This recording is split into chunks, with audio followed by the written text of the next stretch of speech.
Welcome. In this tutorial, I'm gonna show you or teach you how to sign out of Clash Royale using your mobile device. So if you want to know how I did it, just keep on watching. So first of all, if you are using your Android device, don't worry because the process is still the same. So let's get started. First of all, you want to open your Clash Royale application. Now click on the three little lines at the upper right side of your screen. Click on Settings.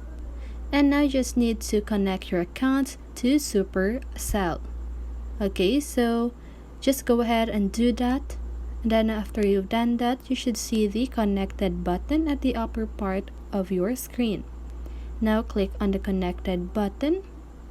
Click on the settings icon. And then here you should see the log out option.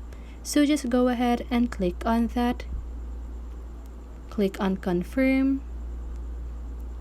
And that should log out your account on Clash Royale. So I hope this video helped you, and if it did, make sure to like, subscribe, and hit the bell notification so you won't miss a video. See you in the next one and have a great day.